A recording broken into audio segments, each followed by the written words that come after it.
Olá, boa tarde a você. Eu sou Adalberto Piotto e seja bem-vindo ao Cenário Econômico pela TV Brasil, diretamente dos estúdios da B3, no centro da cidade de São Paulo. Em julho, a economia brasileira continua a dar mostras de recuperação.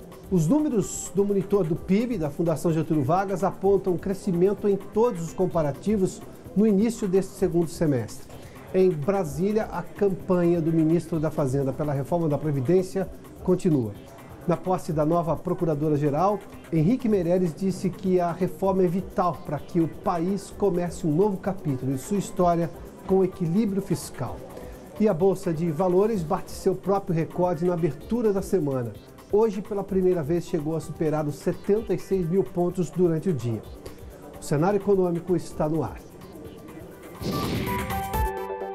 O ministro da Fazenda, Henrique Meirelles, disse hoje, após a cerimônia de posse da Procuradora-Geral, da nova Procuradora-Geral da República, Raquel Dodge, que é preciso aprovar a reforma da Previdência para que o país possa iniciar um novo capítulo de sua história com equilíbrio fiscal. A repórter Gisele Garcia nos traz mais informações em Brasília. Gisele, boa noite a você. Boa noite, Piotto. Boa noite a todos. Pois é, o ministro da Fazenda tem insistido bastante na necessidade de se aprovar essa reforma da Previdência até o fim do ano. A reforma que já passou por uma comissão especial da Câmara dos Deputados e agora que precisa ser aprovada no plenário. Mas com a denúncia encaminhada pela Procuradoria-Geral da República contra o presidente Michel Temer, a segunda denúncia, as atenções dos parlamentares estão voltadas para essas articulações. Então, a questão da reforma da Previdência acaba ficando um pouco de lado. Mais questionado sobre essa questão da denúncia, o ministro Henrique Meirelles disse que os parlamentares têm consciência e que ele espera que eles mantenham o calendário e façam a votação de acordo com o previsto. O ministro disse também que seria muito prejudicial para o país começar o ano seguinte, começar 2018, sem que essa questão esteja resolvida e que o país precisa dar início a um novo capítulo na história. A reforma da Previdência é fundamental para o país. Os parlamentares estão conscientes disso. O Brasil precisa deixar esse capítulo para trás. Nós não podemos continuar discutindo a reforma da Previdência, porque se ela não for feita agora, ela terá que ser feita no futuro próximo.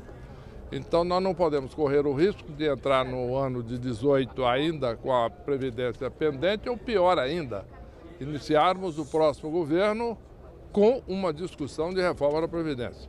Em resumo, o país tem o direito e a expectativa de que a reforma da Previdência seja votada agora e seja aprovada nos seus pontos fundamentais para que nós entremos num novo capítulo, um capítulo com equilíbrio fiscal, com estabilidade econômica e que possa garantir ao país uma rota de crescimento sustentável nos próximos anos.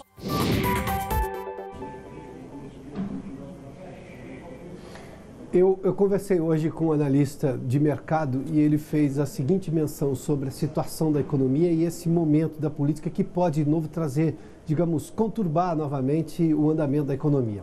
Diz que o país já tinha uma receita própria para a recuperação econômica e isso aconteceu até maio, quando houve a divulgação dos áudios que depois se tornariam da delação de Joesley Batista. E depois, evidentemente, também, na sequência, a votação de um pedido de afastamento do presidente Michel Temer. Ele disse que o país perdeu um tempo gigantesco porque a economia que estava lá crescendo, depois de passar pela turbulência, retomou o seu caminho. Parar novamente não faria sentido. E ele imagina que agora o Congresso já estaria, digamos, escolado de perceber que esse tipo de coisa atrapalharia a recuperação econômica do país. É por essa, entre outras razões, que a Bolsa de Valores continua subindo. A gente vai falar dela daqui a pouquinho, apesar desse momento ainda de alguma perspectiva, trazer uma preocupação política em relação ao andamento econômico do país.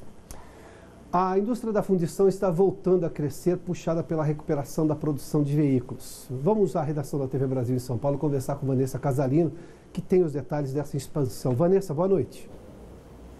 Olá, Piotto, boa noite a você, boa noite a todos. Essa indústria vinha amargando 3 anos seguidos de queda e agora registra um crescimento de 6,8% no acumulado de janeiro a julho deste ano, de acordo com números da Associação Brasileira de Fundição.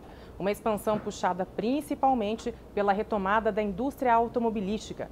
A expectativa é de um crescimento de 10% ao fim de 2017. Até lá, terão sido produzidas mais de 2 milhões de toneladas de peças, o mesmo patamar de 2015. Uma produção ainda bem abaixo da capacidade do setor, que é de 4 milhões de toneladas por ano. Mas, apesar disso, a associação avalia que esse crescimento deve ser comemorado porque é sustentável, Piotr.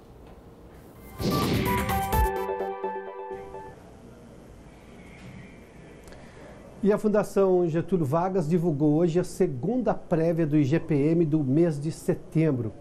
O índice registrou uma alta em comparação com o mês anterior. O repórter Maurício de Almeida está no Rio de Janeiro e tem os detalhes. Maurício? Boa noite, Piotr. A segunda prévia do IGPM no mês de setembro foi de 0,41%, acima do valor registrado no mesmo período do mês anterior, que foi de 0,03%. Segundo os pesquisadores da Fundação Getúlio Vargas, essa alta aconteceu principalmente devido ao aumento dos preços no atacado. Agora, no acumulado do ano, o IGPM, que normalmente é utilizado para reajustar os valores dos contratos de aluguéis, ele acumula uma deflação, ou seja, o IGPM caiu esse ano 2,16%.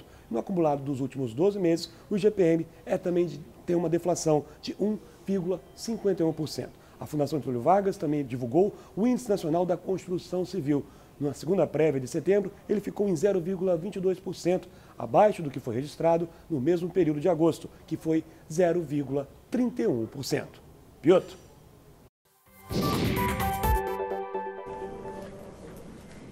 Muito obrigado, Maurício. E o monitor do PIB, medido pela Fundação Getúlio Vargas, com a mesma metodologia do IBGE, aponta claramente para o final da recessão, também com números do segundo semestre agora do ano. Isso porque o PIB oficial cresceu nos 2 primeiros trimestres do ano. 1%, você se lembra, lá no primeiro trimestre, puxado pelo agronegócio. A safra recorde chamou muita atenção.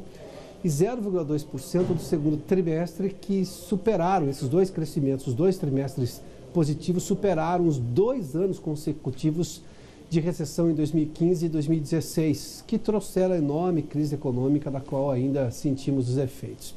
Mas os números de julho mostram de novo um crescimento da economia, dando continuidade ao primeiro semestre. É importante a gente só observar, eu fiz menção agora, que nós tivemos crescimento nos 2 primeiros trimestres do ano, 1% e 0,2% no segundo trimestre, e agora o começo de julho, a gente vai mostrar agora nas telas também, segundo o monitor do PIB, como nós vimos no índice de atividade econômica, a prévia do PIB do Banco Central também um crescimento na semana passada, agora o monitor do PIB que antecipam os números oficiais que serão divulgados pelo IBGE daqui a pouquinho, mas o que a gente mostra claramente é que nós estamos tentando sair de 2 anos de recessão pesada. 2015 e 2016 foram anos extremamente difíceis.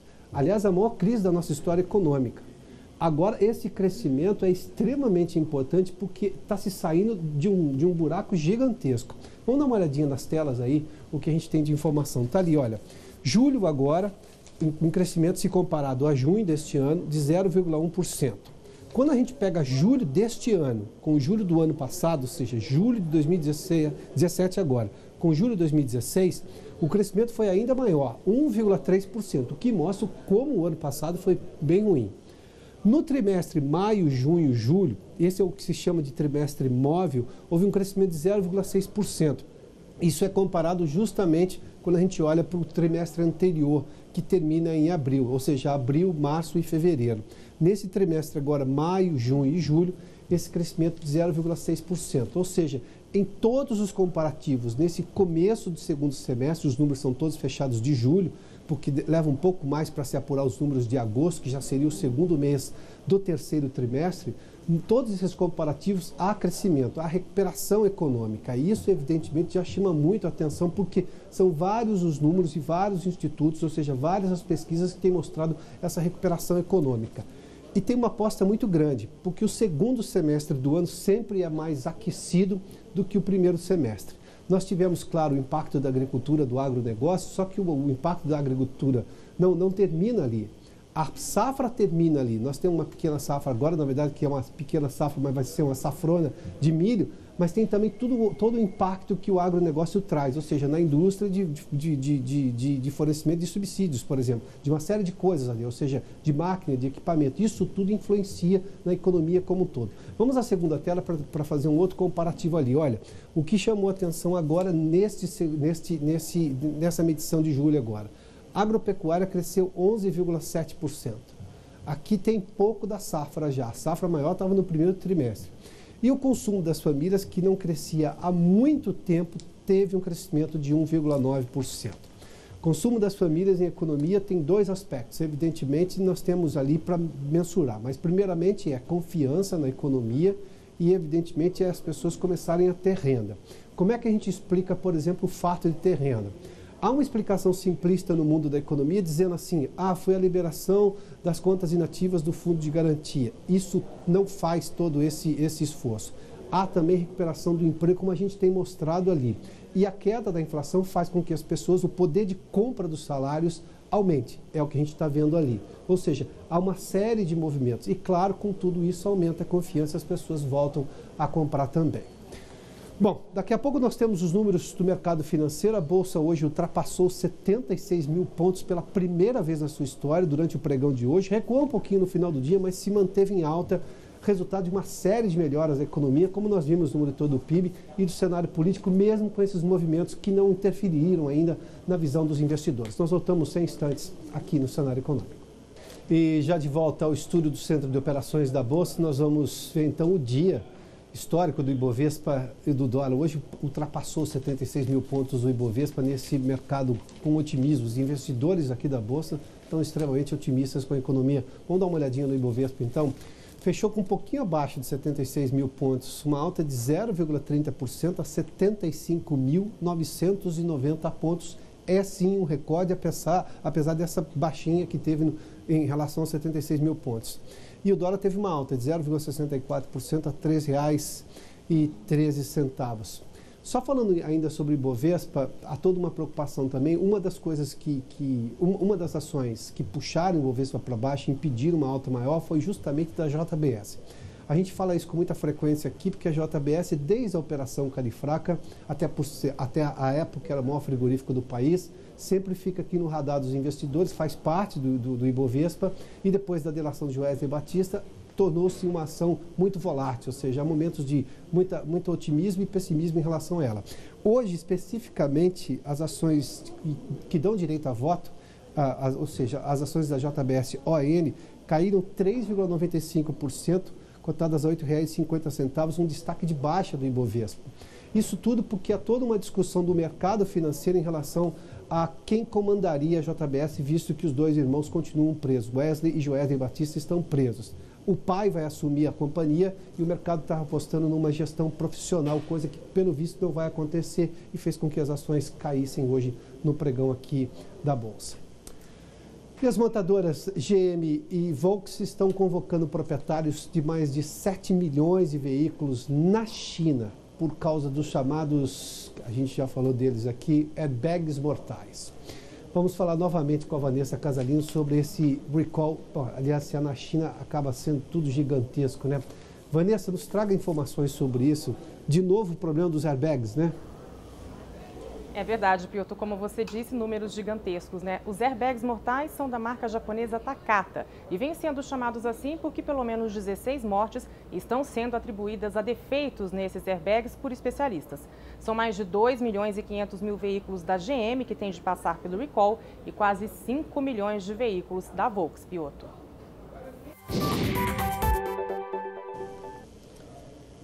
E a legislação do mercado de trabalho passou por várias mudanças. A reforma trabalhista foi a principal e há toda uma expectativa de o quanto isso pode mexer na contratação de mão de obra, levando-se em conta que o desemprego foi o grande problema da crise de 2015 e 2016 e que a economia está recuperando a capacidade de crescimento, como vimos no programa de hoje. Eu conversei sobre o mercado de trabalho com um especialista em administração e consultor Lívio Giosa, inclusive sobre terceirização, nos temas importantes da reforma. Acompanhe a entrevista. Lívio, bem-vindo aqui ao Cenário Econômico. Nós tivemos a flexibilização do mercado de trabalho, na verdade a legislação mudou com a reforma trabalhista, mas a gente já tinha tido a terceirização lá atrás. Levando-se em conta esse cenário que mudou completamente do começo do ano para aqui, aliás, a gente falou sobre isso no começo do ano, você se lembra disso? Naquele evento. No cenário econômico, inclusive. Qual é a perspectiva para o mercado de trabalho? A gente vai ter realmente uma mudança no ânimo de contratações? Que a gente está vendo contratações, isso o CAGED mostra, o IBGE também mostra. Mas a gente vai ter uma volta de contratações de mercado com essa, digamos, uma facilidade maior para o empregador, que era uma reclamação do setor produtivo de décadas, né? Na verdade é o seguinte, haverá sim uma nova oportunidade de trabalho para muitos postos. No entanto, isso ocorrerá lentamente na minha percepção. 2017, final de 2017 e 2018 ainda são tempos de ordenação dos processos produtivos. As empresas refriaram muito a sua produção, em qualquer setor. Estou falando de comércio, estou falando de serviço, estou falando de indústria. Agronegócio, todo mundo já sabe que está em expansão e aí tem o ponto positivo, é a grande agenda positiva do país. No entanto, para os demais setores, o ajuste que foi feito foi muito intenso. Então, para essa roda girar no efeito que a sociedade espera, na minha opinião, é 2019. 2018, as empresas ainda atrairão muitos novos negócios, novos postos de trabalho, mas numa dimensão muito menor. Se precisar aumentar, vai se usar muito serviço temporário e hora extra. Em 2019, a roda entra num fluxo mais propositivo. O uso de horas extras a gente viu recentemente numa pesquisa da CNI que mostrava que o empresário estava optando por hora extra. Sim. Você tinha um aumento da renda do trabalhador, mas não um aumento grande de contratação. Ou seja, era esse trabalhador que está fazendo hora extra. Sim, e porque ainda há uma grande dúvida no mercado. Será que a produção vai se manter? Será que os índices de compra do consumidor final se manterá ao longo do ano e do próximo? Então o empresário fica numa posição ainda de resguardo. Na dificuldade usa o temporário, como eu disse, ou a hora extra para justamente atender essas demandas que ainda são não tão intensas. Posso entender todo esse movimento que você descreveu. A roda gira mais fortemente se esse cenário se confirmar em 2019. Sim. Mas qual é o peso específico numa mudança de velocidade atual para daqui a alguns poucos meses? A partir de novembro a reforma trabalhista está completamente em vigor. Nós já tínhamos a terceirização. Para que isso mude, ou seja, comece a rodar um pouquinho mais rápido, embora não seja na velocidade de 2018, no giro, em rotações por minuto de 2018, mas qual é o peso dessa nova legislação trabalhista? Então, na verdade, duas coisas aconteceram e que são determinantes para as novas leis. Primeiro, é o impacto da oportunidade das empresas terceirizarem atividade fim e atividade meio. Então, várias empresas que poderiam expandir essas contratações tinham sempre uma dúvida por conta do enunciado 361, que ordenava a legislação. Com a nova lei, abre-se um novo ciclo, é o ciclo virtuoso que a gente chama. A lei trabalhista dá a segurança jurídica necessária para as contratações. Então, quem tinha dúvidas, e eu ouvi de vários empresários, principalmente do exterior, vindo ao Brasil, dentro desse arcabouço, uma dificuldade enorme para saber o que fazer e como fazer. A lei dá o pilar da segurança jurídica, e isso é muito importante. As empresas se ajustam às oportunidades com concessão e privatização, que está em todos os níveis no país, é o nível municipal, estadual e federal. Várias prefeituras entrando por essa linha. Os governos do estado, quando eles veem que é o único dinheiro de fora, dinheiro zerado, que vem para dar fôlego para a economia. Se isso tudo correr na dimensão que se espera, aí a gente vai ter parte de 2018 oxigenado e 2019 100% já numa linha futura de aceleração. Você fez menção ao poder público, você trabalhou muito tempo em poder público na cidade de Atibaia, né? Sim, sim. Como secretário de desenvolvimento, é isso? Econômico. Qual é o poder que as prefeituras têm para, digamos, melhorar? Até porque quando a gente fala de emprego, claro que a gente pega os números das grandes cidades e quando a gente olha para São Paulo, regiões metropolitanas, tudo é um pouco mais complicado porque os números são maiores. Evidentemente que uma melhora aqui tem potencial para melhorar todo o interior do país. Mas em cidades do interior, qual é o poder que a prefeitura tem para, digamos, mexer na velocidade dessa roda? Ainda muito ruim. Ainda a gente vê cenários muito conservadores. Nós temos 5.570 municípios, Piotr. Quando você olha, quais têm um poder mais estruturado? São 20%, no máximo. E desses 20%, quem consegue seguir o texto da lei para fazer uma concessão, uma privatização, e tenha funcionários adequados, com conhecimento, para fazer com que, passo a passo, isso tenha um ritmo já para uma licitação pública, é muito lento o processo. Então, ainda os prefeitos estão se articulando, ainda estão se embasando de informações, mas ainda o processo será muito mais lento. E pela própria legislação, é no mínimo 6 meses. Né? Então, eu me lembro dos anos 90, o grande poder das prefeituras e dos governos estaduais, aliás, o que gerou uma guerra fiscal, era justamente concessão de benefício fiscal para ter a empresa e gerar emprego na cidade, ou pelo menos na região.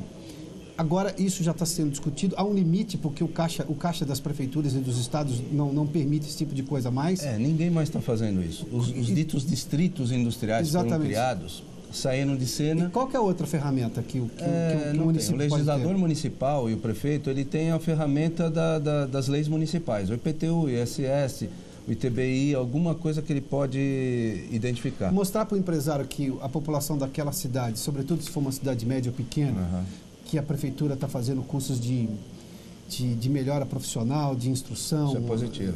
Esse tipo de coisa chama a atenção do empresário? Ele atrair pelo ponto de vista da logística, pelo ponto de vista da distribuição, pelo ponto de vista do poder econômico local. Isso são formas de atração de empresas para determinadas regiões. Redução burocrática também porque... Muito.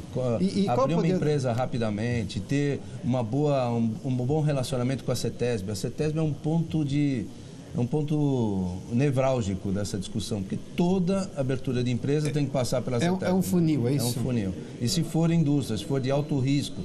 Então, se você tiver um encadeamento adequado, desburocratizando, desenvolvimento softwares adequados, dando todas essas ferramentas de decisão para a empresa, ela rapidamente põe a sua planta em funcionamento. Quando você fez menção a um bom relacionamento com a CETESB, e nós estamos falando de uma nova era do país hoje, aquelas relações de poder público lá atrás, que era troca de favores, isso já não deverá existir mais, ou pelo menos passará por um crivo maior.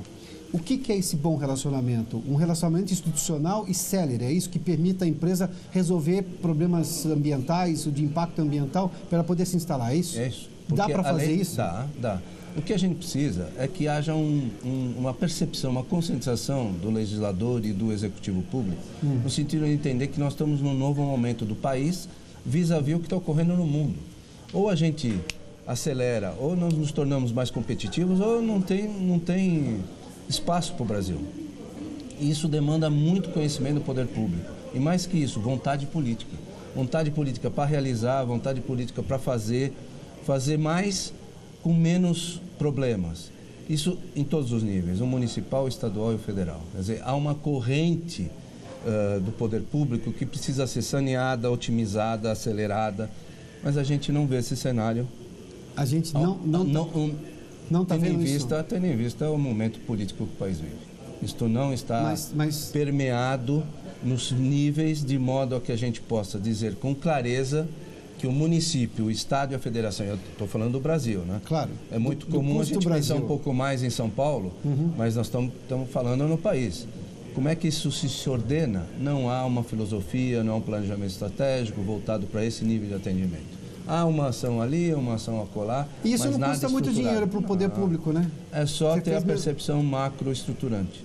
Você fez menção a uma expressão que já é muito antiga e conhecida de todos nós, vontade política. É desejo de realizar. É desejo de realizar. É visão de futuro. Ter resultado. Mas já há gestores que têm essa visão, só que eles são uma pequena parte ainda. E aí ele enfrenta o quê? O Estado. Depois ele enfrenta a federação, a União. Então, tinha que haver uma ordenação, né? Todos os níveis juntarem na mesma página e falar, vamos lá, vamos descobrir de novo esse país. Lívio, obrigado pela gentileza de nos atender aqui no Cenário Econômico. Também, e parabéns pelo seu trabalho. Muito obrigado. Bom, a gente viu o crescimento do monitor do PIB hoje, pela Fundação Getúlio Vargas, de 0,1% agora em julho. Eu tinha feito menção ao IBCBR, que é a prévia do PIB, o Índice de Atividade Econômica do Banco Central, que nós divulgamos na semana passada. São os dois índices que vão ali mensurando mês a mês a economia brasileira. Só para lembrar, foi de 0,41%, a gente divulgou isso na semana passada, no dia 14, que também mostrou um crescimento, ou seja, de recuperação da economia. Ou seja, os dois índices ali que ficam medindo mês a mês a economia brasileira e que, evidentemente, não são medição oficial, mas apontam o que pode mostrar o avanço do PIB pelo IBGE, os dois mostraram esse crescimento nessa retomada econômica do país. Bom, daqui a pouco tem os Corredores do Poder. O cenário econômico termina aqui. Obrigado pela sua companhia, pela audiência. Boa noite a você. Até amanhã.